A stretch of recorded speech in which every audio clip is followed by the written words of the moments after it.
and Dwayne Wade right at the bottom of Anderson Varejao. Welcome to your Kodak moment, Anderson Varejao. Curry, way downtown. Bang! Bang! Oh, what a shot from Curry!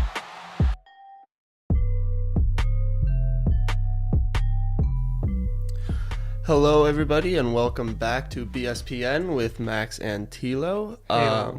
That's Tilo. And so, Tilo, this is my favorite month. And why is that, Max? Well, because it's the maddest month, Tilo. Because March Madness is upon us. And before we get to that, though, we still need to jump into the NBA standings, and I'll let Tilo take care of that. All right. Well, of course, the East, nothing has changed. We got the Bucks 1, Raptors 2, Sixers 3, Pacers 4, Celtics 5. Pistons have been playing great recently. Out of their last 10, they have won 7. They've also been playing phenomenally. We got the Nets at 7. We'll talk about them a bit more later. The Heat at 8, Magic at 9, Hornets at 10, and the Wizards, Hawks, Bulls, Cavs, and Knicks rounded out. And in the West, not much has changed either, except some sad news. I just read that Kevin Durant's adopted brother was shot and killed today. So prayers up to him and his family, because nobody likes to go through that. Absolutely not. The West is, as Max said, pretty much locked up. Warriors and Nuggets both clinched. Nuggets clinching for the first time in, I believe it's 6 years. Rockets at 3, Blazers 4, Jazz 5, Spurs 6, Clippers 7. And with a huge fall, we have the Thunder at 8. We'll talk about that later a bit more. Kings at 9, Wolves 10, Lakers 11, Pelicans 12, Grizzlies, Mavs, Suns. So nothing has changed from 9 through 15. And with the Nuggets, that's why I think Mike Malone gets the Coach of the Year. I don't think it happens. I think you still got to look at Coach Bud. I mean, no one expected the Bucks to have the best record in the league. But we expected the Bucks to do well. We expected the Bucks to be maybe at most a 50-win team, and we have, I think, 11 more games left, and they already have 53. I mean, but yeah, especially with LeBron leaving the East, I definitely knew that the Bucks were going to be special. I had no idea the Nuggets were going to be this good. I see the point. I see the point because, I mean, if you look at the Bucks, like, first of all, Coach Bud has already won a Coach of the Year. It's tough to win two, but I think different team. He's changed them so much. The Bucks have changed way more than the Nuggets have over the past year, and the Nuggets, it was just okay. Jokic has gone to a new level. Jamal Murray has been great. And they've, instead of just dealing with the injuries like they have every year, they've actually managed to not necessarily stay healthy, but have at least 3 impact players at a time instead of their normal 5. And I guess we have a call coming in. That's surprising. Very surprising. Hello? Hey, I'm calling in to try and talk to the BSPN Hour guys. I had a comment for them. Is that possible? Yeah, Yep. Yep. We're here. There is a 7-second delay on the phone, but we are here. Hello? No shit. Okay. Hey, just real quick, you mentioned last week there was no way an MVP could come from a 4 seed, right? No, the James Harden will not be MVP this year. That's not going to happen. Yeah, it actually is a 3 seed. And just out of curiosity, who was the MVP the year before last? The year before last was Russell Westbrook, but that is a different circumstance considering he averaged a triple-double for the first time in I think it was just about 40 years. I'm just saying it was a 6 seed, and now you're talking about a 3 seed. It's like the league, it's like everything. Hey, those are very different circumstances. The storyline was all set for Russell Westbrook as opposed to James Harden, who does not have the storyline built around him. And James Harden is just scoring at high levels while Russell Westbrook was essentially his whole team's offense. Very different circumstances. All right, guys. I'll look to Kevin Durant. Hope he gets better. I'm looking forward to your talk on March Madness. All right, great. Perfect. Thanks for calling. Yep. Have a nice day. All right, so moving on, we got to talk about some recent games. We got to talk about Boston, Philly, and the Raptors versus the Thunders. Those are two high-impact, great games. First of all, For the Boston Philly game, I think Philly just proved that they're here to stay. That they're here and they're here to stay for a long time with beating Boston. I know Boston hasn't gotten it together, but Boston is still a talented team. And Yeah. for Joel Embiid to dominate the way he did, well, if you think about it, I think that's exactly the reason why this is not a great impact moment.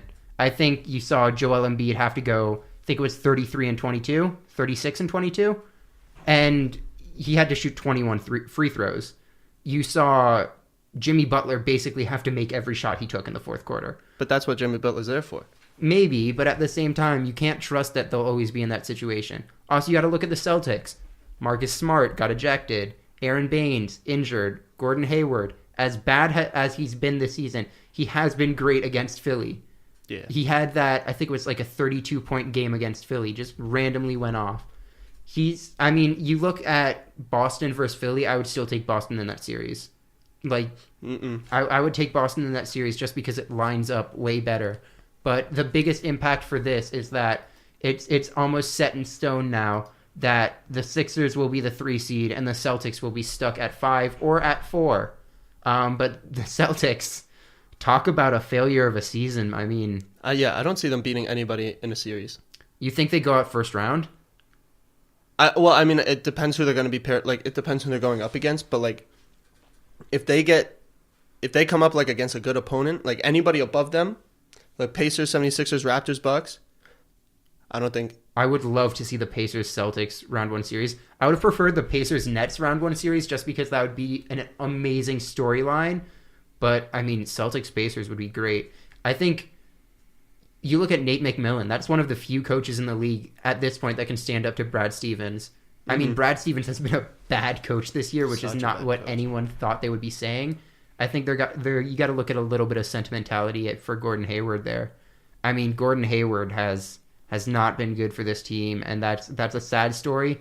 Maybe he can bounce back. It took PG 2 years to get back to his normal form after that gruesome Olympics injury. But That's true. But I don't know. I just don't think Gordon Hayward has the game like Paul George now has. I don't see Gordon Hayward doing what Paul George is doing now. yeah, it's been super bad for Jaylen Brown and Jason Tatum as well. They need to get off that team. They do. I mean, it's been tough for them. It's been real tough for the Celtics. Just has not worked out whatsoever. We also got to look at Raptors Thunder. Thunder, as we mentioned before, fell down really far. They were the 3rd seed for a while. Paul George goes out for I think it was 6 games. 8th seed immediately. Yeah, and that's why Paul George is one of the most valuable players on any team. That's why Paul George is my dark horse MVP. Now?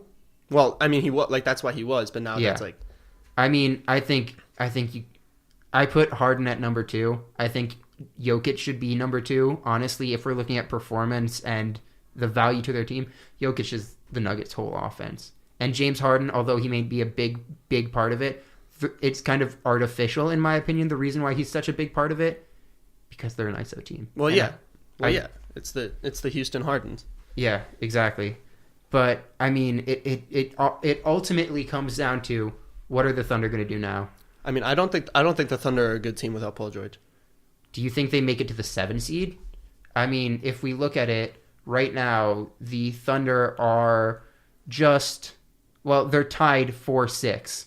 But I don't see the Spurs slowing down. Spurs are 9-1 in their last 10. I don't see the Spurs. Spurs have been great. Clippers are 8-2. Landry Shamet, man, he might actually end up being a star. Yeah. I think he played for Wichita State. He was great for them. Wichita State brings out some good players. They really do, and it never makes sense. But he is amazing. Yeah. He just pulls up from anywhere. Like And it's water. It's like a Fred VanVleet. Oh, absolutely. That's a great comparison. Yeah. Shout out to Fred.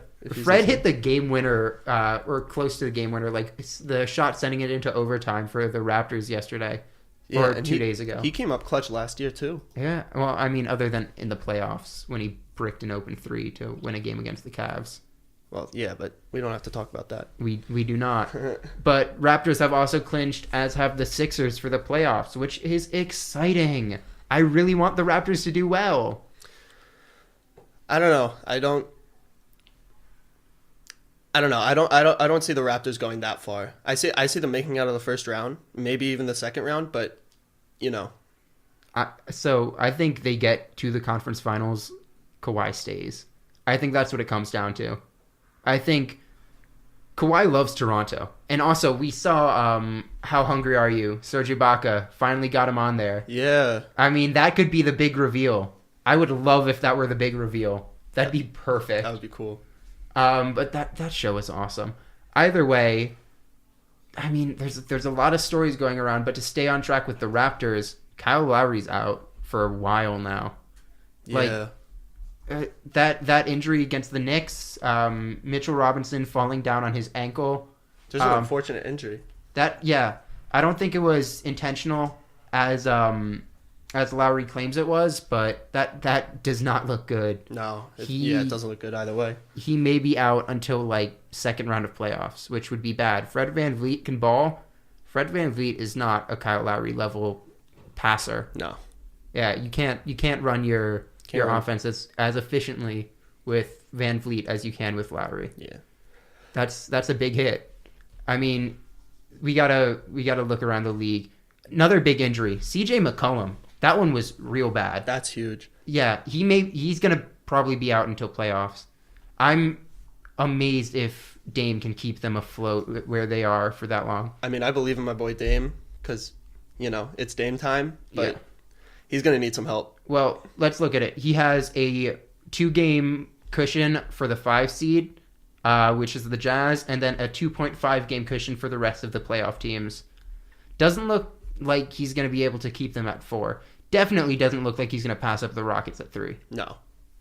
But if anyone can do it, it's Dame. I mean, the thing that always amazes me with Dame is that he lost every one of his good players in 1 year.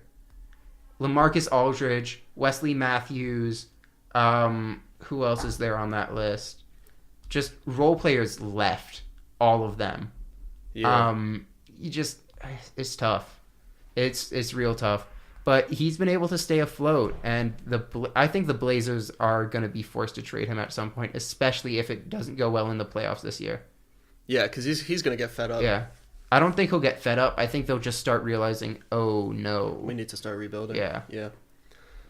But as is, they'd be against the Jazz in the first round. Who do you take in that series? I take the Jazz. Same. Yeah. Defensive players everywhere. And it's just the ball movement. Yeah, absolutely.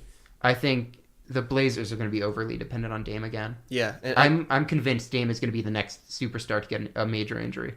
Really? Yeah.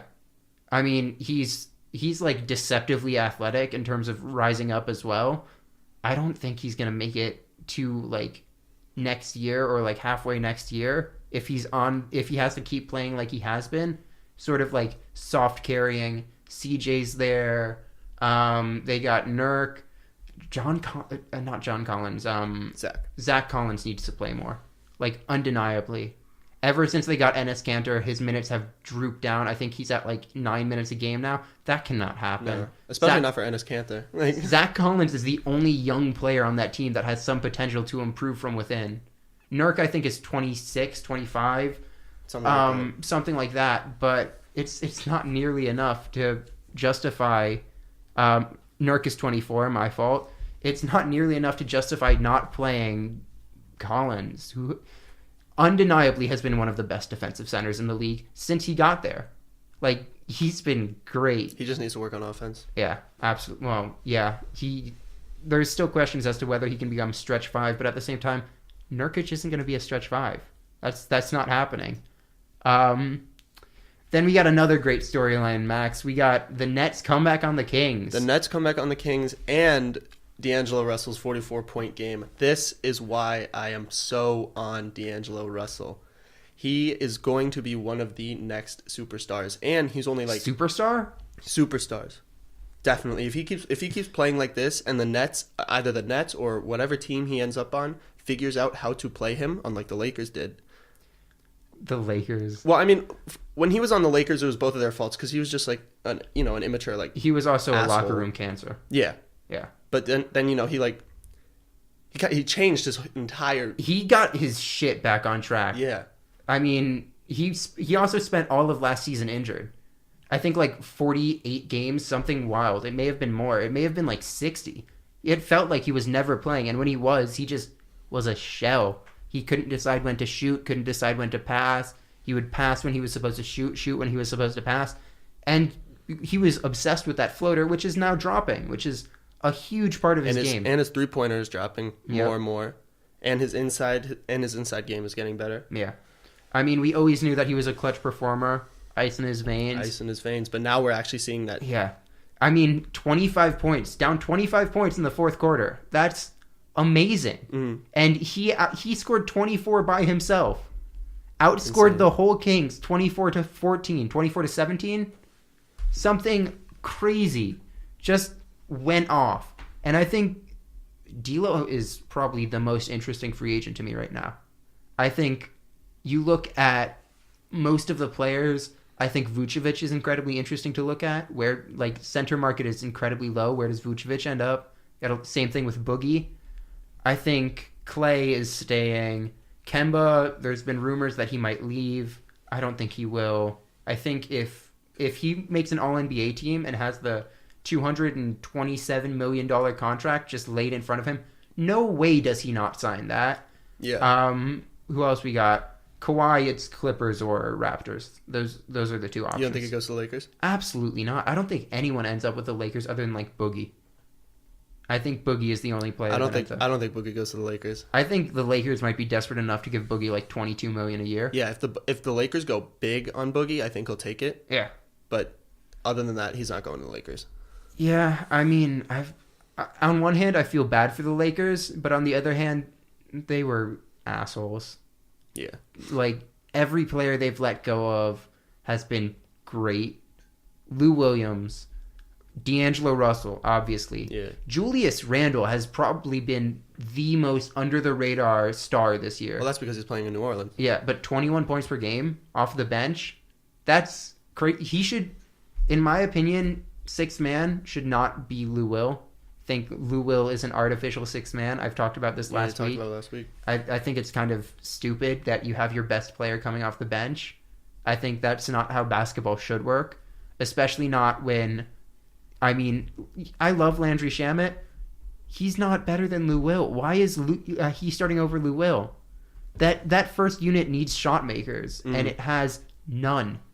They have, I think it's Garrett Temple starting at small forward, or and then they have look, Shai Gilgeous, super underrated. If we did a redraft, Shai Gilgeous would go top 5, in my opinion. We got Landry Shamet at the 2, Garrett Temple 3. Then you have JaMychal Green and who's their starting center? Montrez isn't starting, is he? I don't think so. No, Zubac. Zubac is starting. Yeah. Another player the Lakers gave away. Yeah, Jesus Christ. Magic Johnson should be fired before Luke Walton gets fired. I think they both need to go. Luke Walton's a good coach. No, he's not. Yes, he is. No, he is not. I understand the problems with his rotation. He knows how to coach basketball. And if you get young players buying into it, I think the biggest problem is the veterans. I think that's a huge problem. Because he's not the type of coach that's going to be like, give me respect, give me my respect, I am the coach. Yeah. So if you don't have that, young players will listen to him. Like Brandon Ingram, Lonzo Ball, Julius Randle, last year, all listened to him. Mm-hmm. The only vet they had on that team, well, they had Brook Lopez and Kentavious Caldwell-Pope. Kentavious Caldwell-Pope was getting paid $16 million. There's no way he would actually give a shit about what his role is. Also, he was starting. Also, he was in prison. So, I mean... Here's a fun fact. You know Luke Walton and LeBron James were in the same draft class? They were. They were also 34 picks apart. Mm-hmm. Yep. Luke Walton played with Kobe and coached LeBron. So, I mean, not much to complain about there. I want to talk quickly about the Timberwolves and their injury problems. It's not great. No, it's not. We found some studs because we've given other players more playing time. We have Cam Reynolds, the G League player, has been great for us. We have Josh Okogie, my person. I'm a huge Okogie fan personally. He's been great. His offensive game has been down recently. He's been surprisingly awesome defensively. He has huge fucking hands. Yeah. He is essentially just like, he is early Kawhi Leonard right now. And I don't think he'll become superstar Kawhi Leonard. Absolutely not. There's no way you can say that. He's playing like a young Kawhi Leonard. And that may never get any better, but like, he probably has the biggest defensive highlight of the year. Stuffing James Harden. Yeah, that was huge. That was amazing. Talk about big defensive highlights though. Mario Hezonja and LeBron. Oh, that was great. You want to take that as a Knicks fan? I mean, I hate it. I love it. I love the confidence that he's showing, and but I hate the fact that they won the game, just because just stop winning. They're at Knicks. number 2 no matter what. They're essentially locked into. Well, they're at number 1 right now. They're essentially locked into that. I know, but this is every season. The Knicks start the first maybe 5 or 10 games, we look good, and we're like, okay, maybe this is our year. Then for the next 50, we're trash, and then we start winning. Yeah. I mean, it's what the Knicks do. And then we go draft some bum like Frank Ntilikina. Look, if Frank ends up with the Spurs, like the rumors have said, I am entirely sure he's going to be the new Tony Parker. But who did the Knicks give him? Who did the Spurs give the Knicks? A second rounder. You think Frank has any value above a second rounder? No, but I think the Knicks would deserve a little more than a second rounder. I don't. Honestly, I think they would ask for more than a second rounder. Of course they would ask for more than a second rounder, but who's going to give them more? I mean, the Magic don't want another bust point guard. They have Markelle Fultz. They are invested in him. I mean, who in the league would give up a late first for Frank Ntilikina? The Suns, probably. The Suns don't have a late first. I don't know. Yeah, but they'd find a way to fuck something up. Yeah, the Suns, man. I don't understand how you're that consistently bad. Honestly. You can't keep claiming that Devin Booker is a new superstar, the next Kobe, and then lose every game. They have 14 wins. How do the Suns only have 14 wins? I think with someone like Devin Booker and DeAndre Ayton. DeAndre Ayton is awesome. DeAndre Ayton is David Robinson. That's the greatest comp I've ever seen. DeAndre Ayton is amazing. He can only shoot the mid-range, probably will never be able to shoot the 3, especially because his shot is... So the mechanics aren't broken, his arc is entirely broken. He shoots at a 20% arc, 20-degree arc. Impossibly low. There's, the Suns, it just hurts. And I know they're going to end up drafting Ja Morant. I'm a huge fan of Ja Morant. I don't think you go point guard in this draft. I think going point guard in this draft for the Suns would be a huge mistake. I think you go power forward if you can. If you get the 1 pick, it's obviously Zion. They can fall to 5. If they fall to 5, I would look to trade down. Mm-hmm. Especially to someone who's desperate as hell, like the Grizzlies. Yeah. I think the Grizzlies... You can get Mike Conley out of the Grizzlies to trade up. You can... If you want to go point guard, trade the 5 pick for Mike Conley and a protected first rounder next year. Yeah, but then you get an old Mike Conley. Who's under contract for 2 more years. And you have 2 more drafts. You think the Suns next year are going to be competitive? I sure as hell don't. I mean, you never know, but I don't know. I think going old for the Suns right now is not the way to go. I think that's exactly what you need. I think you need a veteran point guard who can run the team normally. I think looking at Pat Beverly, great option for them. Mm-hmm. I think you need a player who can actually get them to start winning games, really get in their chest. I don't think Ja Morant is that. Ja Morant may be a great leader. Ja Morant is not going to fix the Suns culture. I think you need a veteran player who's been in the NBA for a while, who actually has their stripes to show up, talk, and just be like, hey, this isn't how you win games. This is how you win games. I think Mikal Bridges would buy into that real easily. Villanova guy, won the Natty, is good to go. Mm-hmm. I think Devin Booker is the player that's going to have a huge problem with that. I think Devin Booker has been stuck here, and he's been like, oh, I'm making the playoffs this year. Trash. Yeah. 14 wins. 14 wins. Same as the Knicks. I think DeAndre Ayton should be the first option on that team, honestly. I think DeAndre... I don't think Devin Booker lets that happen. He should. He should, but I don't think he does. He played great with Cat at Kentucky. That's the reason he was that great. He was lights out all the time because Cat's passing ability is severely underrated. Well, yeah. He's a good passer. He's a great passer. Not Jokic level. No. I mean, no one's Jokic level. But he's super high impact. But I don't think Devin Booker is as good as everyone says. I think he has... To me, Devin Booker is the single most overrated player in the league. I think there's no one else who comes nearly as close. Yeah, definitely. Yeah. I would definitely agree with that. Like you can't be the worst team in the league 2 years in a row and choosing the lottery for like years on end. Yeah. Like I understand why you don't take a point guard in De'Aaron Fox in that draft because you have Eric Bledsoe.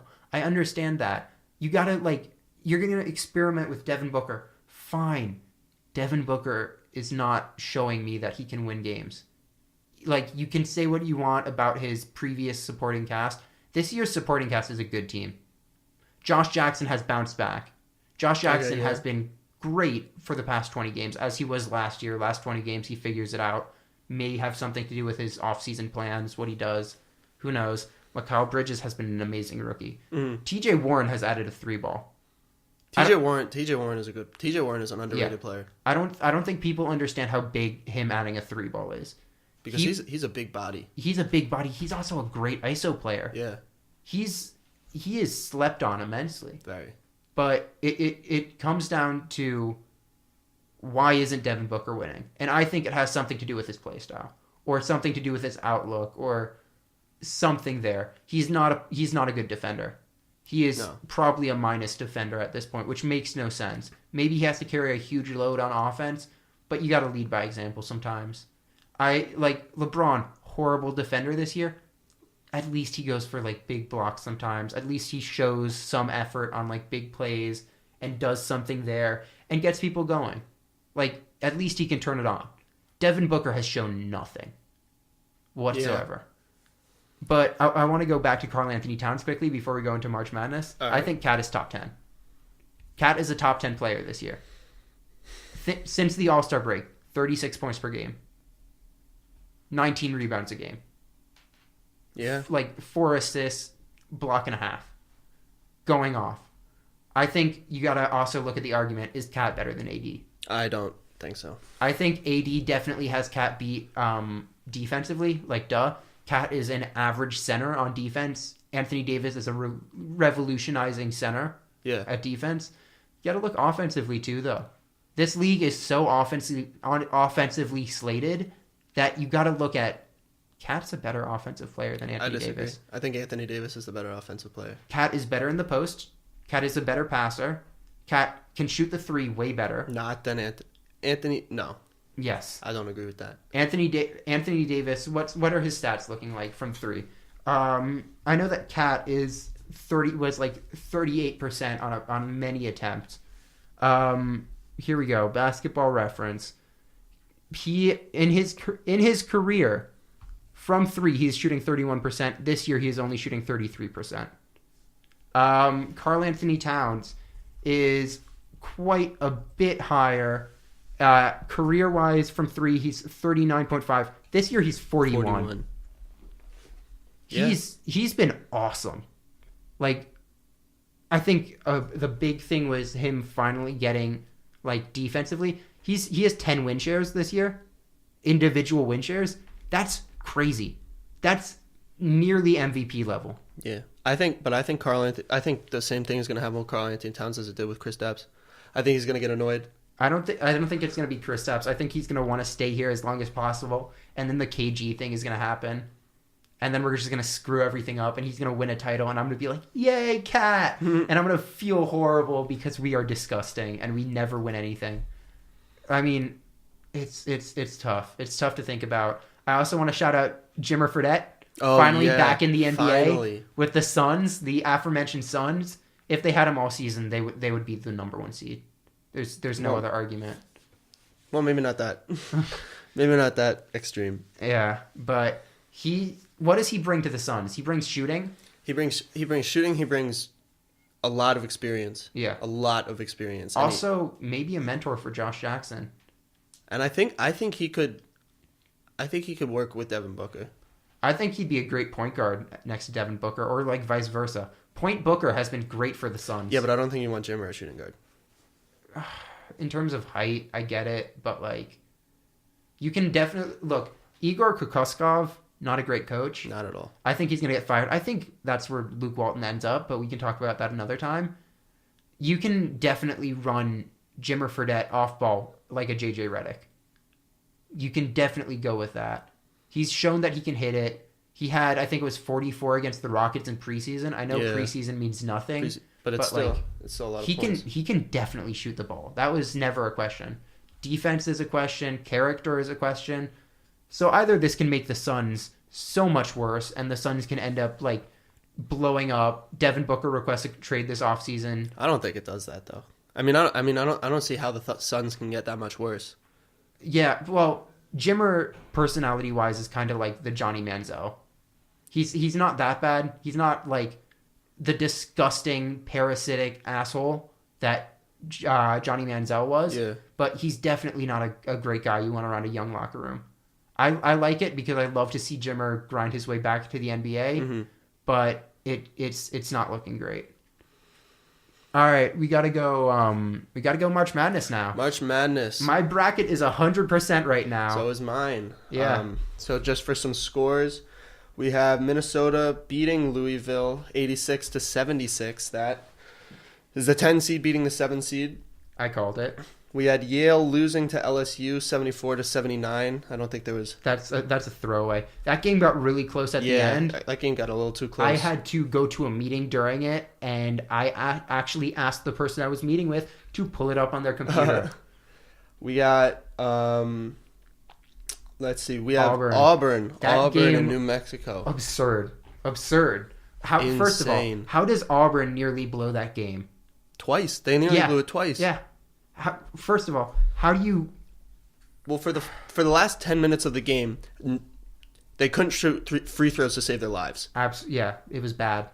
It was real bad. But they were lucky just because New Mexico State wasn't doing anything on the other end except missing shots and turning the ball over. Yeah. Auburn got very, very, very lucky in the second half of this game. I thought Auburn would be way stronger than they were. I mean, they just collapsed. It was like after halftime they just gave up.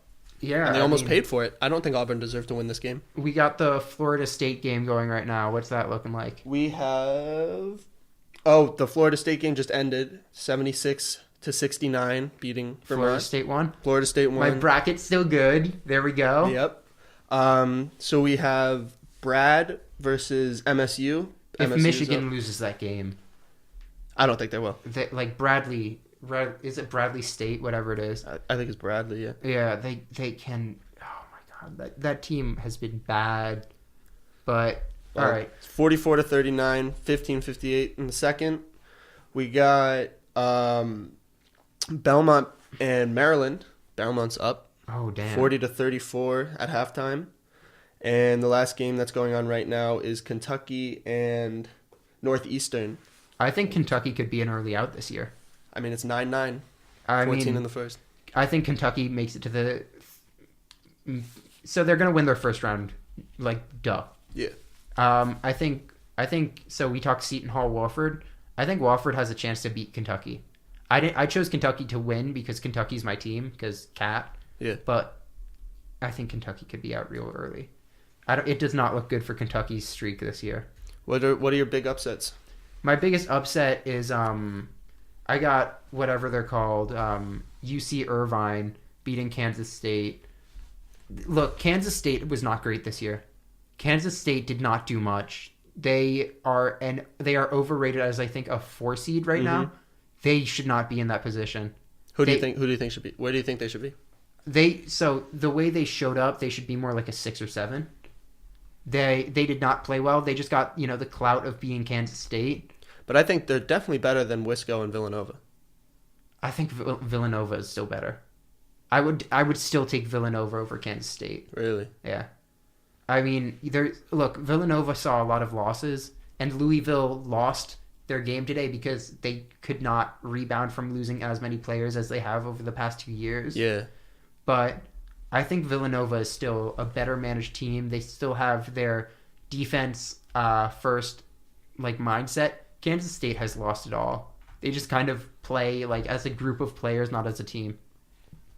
I could see that. I just don't think I don't have them leaving the second round. I just don't see them beating UC Irvine. I see UC. Look, UC Irvine was a great 3-point shooting team this year. Surprisingly great. They should also not just be, I believe they're 7 or 11. UC Irvine? Yeah. They're 13. Oh, they're a 13. May have made a bad decision there. However, they were a very good 3-point shooting team. They were a very confident team. May not have the history that Kansas State does, but the Jayhawks were overrated as a 4 seed. And look, UC Irvine has a chance to be probably the biggest upset this year. I got Old Dominion and Purdue. Yeah, I want you to explain that. I don't know. I can't really explain it. I just have a feeling that Purdue is not going to deliver. Yeah. I think one of my other biggest upsets, I got Syracuse beating Gonzaga in the second round. That's huge. That's huge. First out, I got to shout out 2 of my friends at Syracuse, Miguel and Dawe.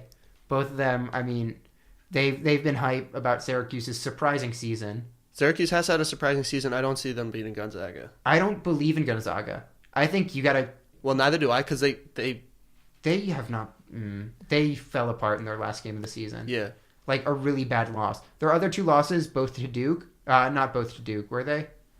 I think they were both against ranked teams. But, that last loss destroyed them.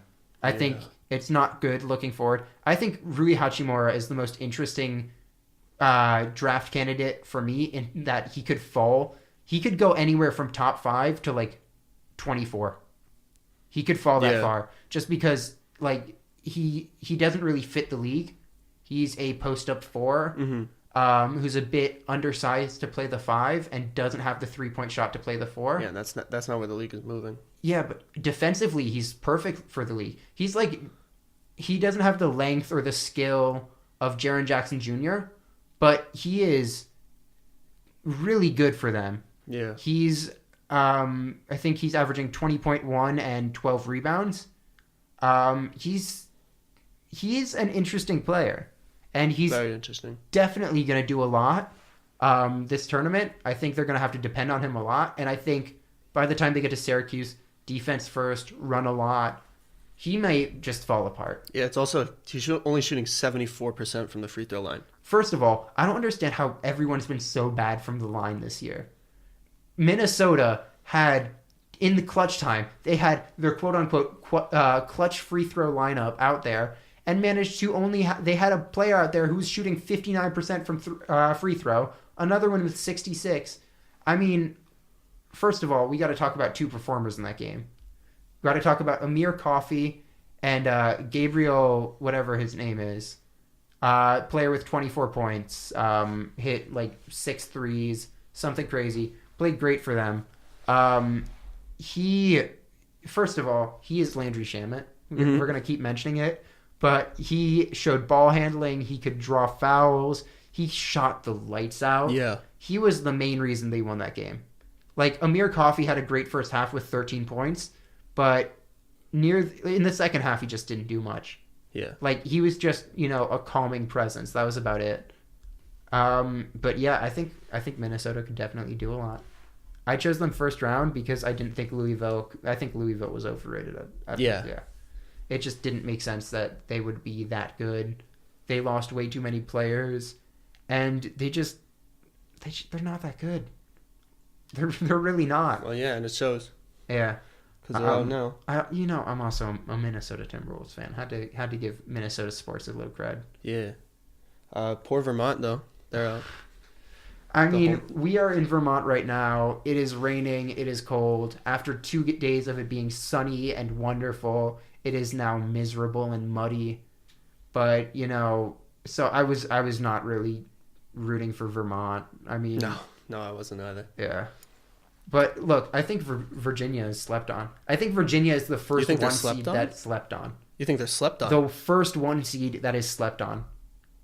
I think people took the 16-1 upset and blew it out of proportion. They took it and said, "Hey, here we go. They lost to UMBC. Now they're never going to be a good team again." And Virginia really took that with a chip on their shoulder. They're first seed again. Mm-hmm. I think they have a good chance of going to the Final Four. I have them losing to Tennessee. Oh, wait. Yeah, I do too. I think that matchup, Tennessee-Virginia, is going to be great. Mm. I also have Tennessee over UNC in the Final Four. No, I have UNC. You have UNC Duke as your final? Yeah, Duke beats UNC. I have Michigan. I don't think Michigan makes it. I think Michigan beats Duke. Michigan is a defense-first team. Duke is dependent on 3 players for all of their offense. And we've seen that against Gonzaga in their first loss. If they are faced against a strong defense with physical playmakers, they start slowing down. And but it's also like the atmosphere is completely different. Like we don't know how yeah, we don't know but if they're going to perform. I think a big thing, first of all, Final Four is going to be set in Minnesota. Sorry, in the Minnesota Vikings arena. Mm-hmm. I think, first of all, you're going to get a lot more supporters for Michigan out there. Definitely. Which is crazy to think of, that Michigan supporters are going to be showing up to Minnesota. Yeah. And, be in the majority. But I think Michigan gets a lot of support there. I think Michigan is a perfect matchup for Duke. I think they managed to beat Duke. I also don't think Zion is entirely healthy. I know the perfect shooting game. I know all of that. He feels like a quarter of a step slower. I also think I've watched a lot of film of Zion. He can't drive left, and it may be because he's constantly getting shaded from the left side, and he's kind of forced there, and then he goes right, finishes with the left. That can be used so easily. Zion cannot go left. He can finish left. He can't go left. I think Zion has so many flaws in his game that people aren't looking at because, hey, he can jump well, and he's potentially a revolutionary defensive player. Yeah. So I think that's all we have for March Madness now. Yeah, but if you want to call in with any questions, number is 802-440-4668. Again, 802-440-4668. It's also on the Bennington Radio website. There just to call. But if we're moving on from March Madness, I want to talk a little football later, but we'll leave that for the football 5. Okay. We got to go back to basketball. Yeah. I want to talk redraft. Okay. This past draft class has been great. Potentially even better than the 2017 draft class. You look at potential superstars, Trae Young, Luka Doncic, obviously. DeAndre Ayton is a potential superstar. Even if you look a little bit further down, Shai Gilgeous could be great.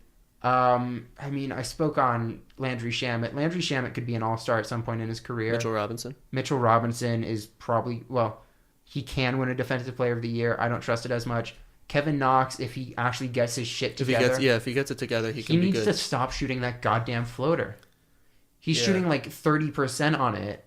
And why are you taking a floater if you're a 6'7", 6'8" wing? Yeah. You have the ability to shoot. Don't settle for a stupid floater. Yeah, no, you didn't see Kevin Durant taking floaters early in his career. Maybe you did, but at the same time, Kevin Durant is an absurdly different player who can just reach over. Also, Kevin Durant was shooting 45% from them his rookie year.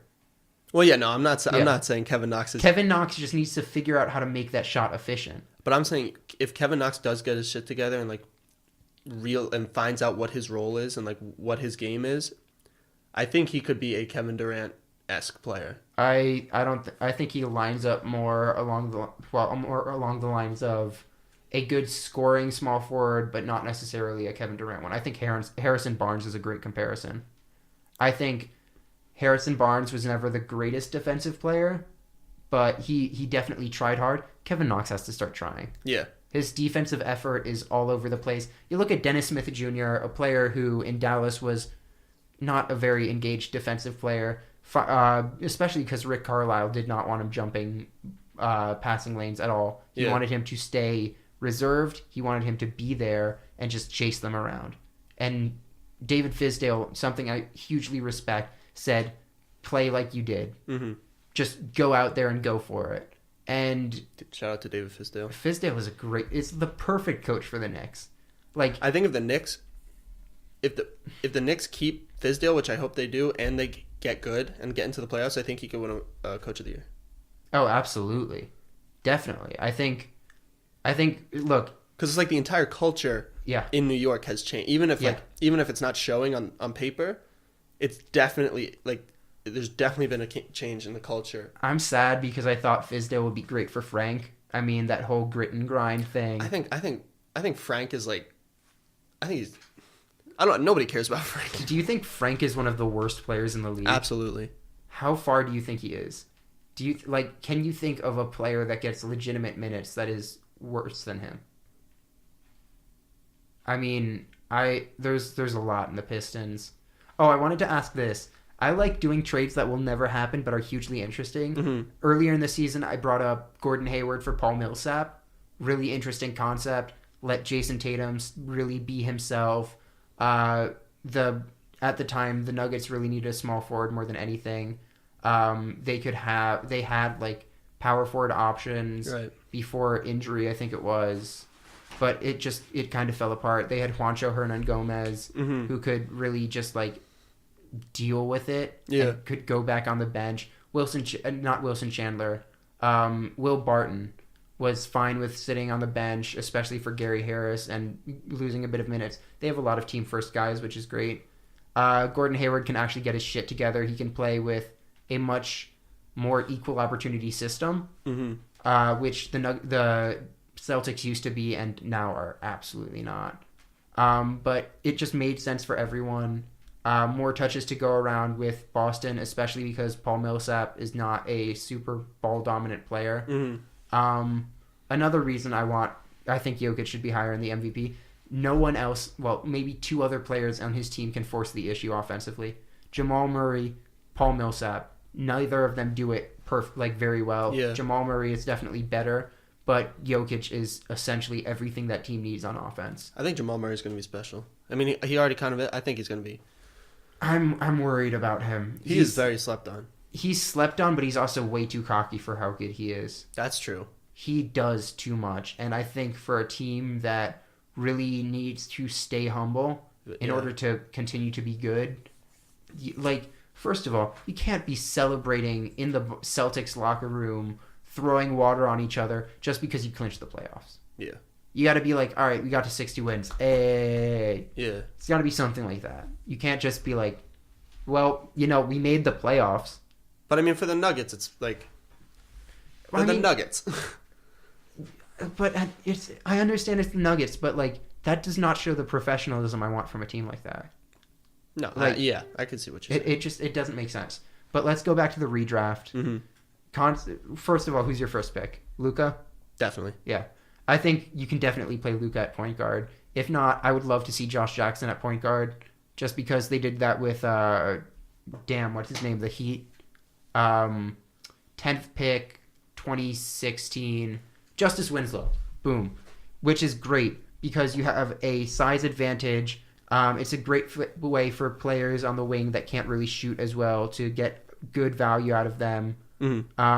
Josh Jackson has definitely showed he can be a great ball handler and a great passer. He just doesn't have the ball in his hands nearly enough. Yeah. And then you look at that team. You got Josh Jackson at the 1, or Josh Jackson on the bench, Luka at the 1, Devin Booker at the 2. You still have serious problems at center, but I mean, if that happens, maybe instead of going Eli Okubo in the second round, 31st overall pick, they go Mitch Robinson. That would be great for them. Then you do look at a team that literally only has flaws at power forward, probably significantly better, end up with Rui Hachimura. And then you got a great switchable team. You have, who is that? That's TJ Warren off the bench. That's Josh Jackson off the bench. If they still make the Tyler Johnson trade, that's Tyler Johnson as your backup point guard. Those are still options.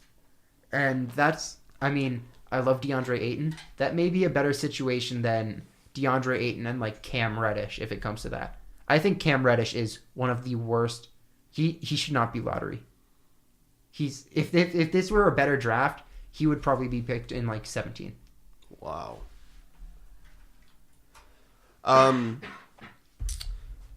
So yeah. So who's your first round pick? Oh, who's your first pick? My first pick is Luka. I think you can make the argument for Trey because a backcourt of Trey and Devin Booker would be great. That would Trey be is dangerous. a facilitator more so than Luka is, in my opinion. Luka, since he got all 4 of the other starters traded, because he literally did at the trade deadline. You look at that team; he's had to take such an offensive burden, and now he's kind of gotten away from what made him so interesting to me, which was his passing ability. And now he's more of just like, hey, I need to go out there to score points. I don't like that nearly as much. And I think that's been a huge flaw. Mm-hmm. You look at Trae Young, more of a facilitator. He can definitely elevate bad centers.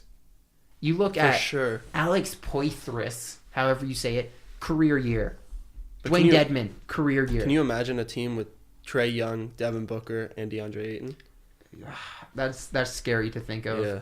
Especially because you can play such a great inside-out game. I mean, DeAndre Ayton is already among the most efficient low-post scorers in the league. Yeah. You got to look at LaMarcus Aldridge, Karl Anthony Towns, and then somewhere around there is DeAndre Ayton. It's that good already.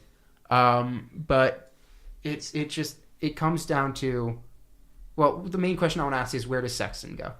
Because Colin Sexton has been incredible for the Cavs as of late. He's the reason they might not get that top 3 lottery odds. Mm-hmm. He's hitting contested threes. He's hitting everything.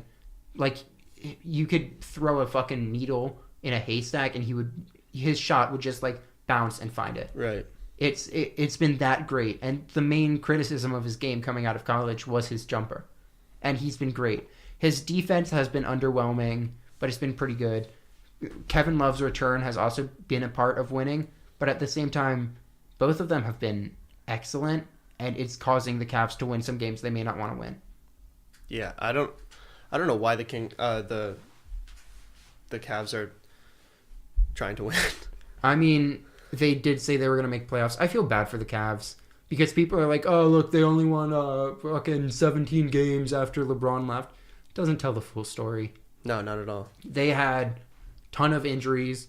They had veterans that were basically yelling at the entire team. Right. And look, Kobe Altman is not a good GM. I think Not at all. the Timberwolves could legitimately offload Georgie Deng, an albatross of a contract, to the Cavs, and they would take it. Yeah. Yeah, it's amazing. Like, Because for you pair 2 second-round pair picks. him with Tristan Thompson. Yeah. I mean, For 2 second-round picks, I think it could happen. And I would be entirely fine with that. Just because Georgie Deng is the reason that we have no chance at anyone in free agency. shout out to Gorgie though. He got the bag. He really did. Yeah. And it makes 0 sense that he got that much money, especially with the type of player he was. Like, first of all, he was a decent power forward. He wasn't anything special. No. He was like Ryan Anderson if you just bring his range into the mid-range instead of the 3-point. Yeah, he can rebound though. I think a better comparison is like a 34-year-old David West. Okay. Except he's 24. Yeah. Which is not a player you need at all. But Yeah. it also, it hurts sometimes. I think if we're looking at positional needs in all the lottery, Suns, point guard, power forward, Knicks, everything. Everything. Like, there's no position you wouldn't want. Cavs, anything but point guard. I think they're going to desperately try to trade Kevin Love this year. Like, they're really going to push it. Mm-hmm. I think they're going to push most of their players out the door. Then you got to look at who else is there. The Bulls. Bulls are looking point guard. Otto Porter has been excellent for them. Yeah. I was saying, hey, we can turn Taj Gibson, Jeff Teague into Otto Porter, and I was being told, why the hell would you want Otto Porter's $26 million Yeah, I was contract? surprised when he got paid that much. He's a damn good player. Yeah.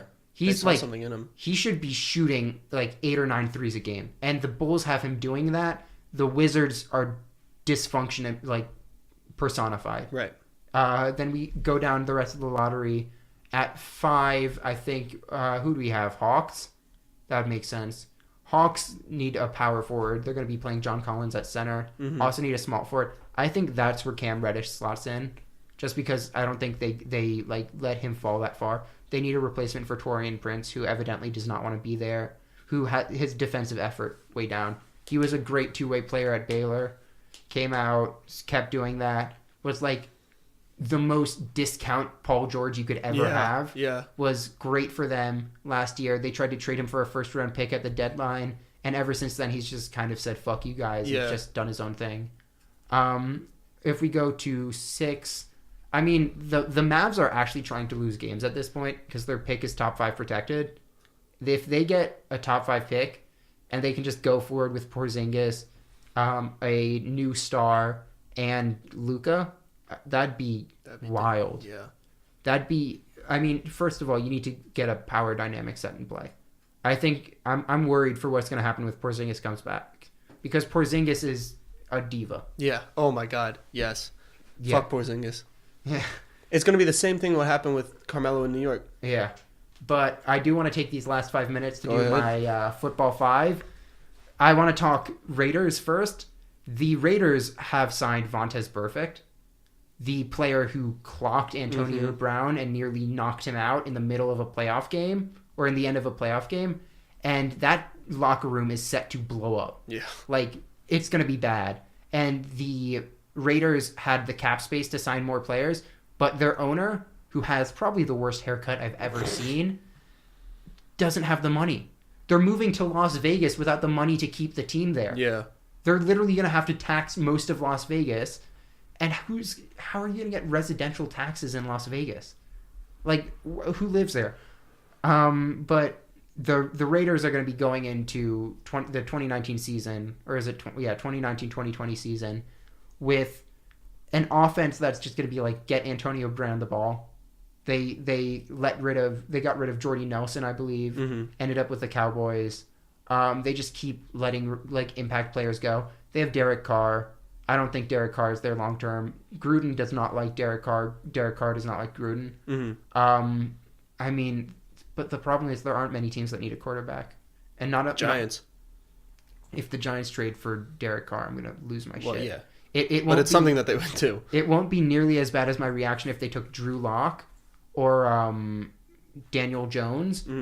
Look, here's my plan for the Giants. Take Quinnen Williams, Nick Bosa at 6. You go defense at 6. This is a great defensive draft, especially defensive linemen. We have nearly no defensive playmakers. We got Janoris Jenkins, who either looks like one of the best corners in the league or probably the worst at times. We have BW Webb in the middle. We have BJ Hill, the compensatory pick or the supplementary pick. He's been good. Well, he looks good, but he still has not taken an NFL snap. I think you go with a potentially generational talent at Quinnen Williams or Nick Bosa, both of whom are amazing. The only thing that worries me with Nick Bosa is arm length. He was, I think it was like 33 inches, very short arms. And then you look, I would prefer Quinnen Williams. That guy can do everything. Yeah. And then at 17, if Dwayne Haskins or Kyler Murray are still there, you take them. The only team between 1 and 17 that needs a quarterback are the Dolphins at 13. And they have Fitz magic. You look at the Redskins. Redskins have Colt McCoy, Case Keenum, want them to battle it out. There's no way they're adding a rookie to a volatile situation like that. Like, no chance. Broncos, John Elway doesn't know what the fuck he's doing anymore. Like, absolutely not. He's confused. He's probably not going to draft a good quarterback for ages. They have Joe Flacco. Who knows what they're going to do there? But the Giants have put themselves in an interesting position. I think you're still better off drafting or trading down and drafting a quarterback at 6, or like trading 6 and drafting a quarterback, and with Odell Beckham. But this is definitely a good situation because there are two sides of the ball. To me, the most interesting thing the Giants can do is trade down at 17 and draft a corner at 25 and wait until next year for a quarterback, or trade the very late third that we got from the Browns trade for Josh Rosen. But that's the 5 minutes. I'll leave it at that. There will be more next week. I'm sure I will still be angry about everything that's going on with the Giants. But BSPN podcast. BSPN radio. Yep. With Max and Tilo. Yep. Same time, same place. Thursday 4 to 5. Thursday 4 to 5. We have the BSPN radio Instagram updates there, and we have the archive SoundCloud. So we will see you next week. This podcast will be up there then. And anything else? Nope. Anything else? Nope. Anything else? Nope. Nope. Anything else? Nope. Nope. Anything else? Nope. Anything else?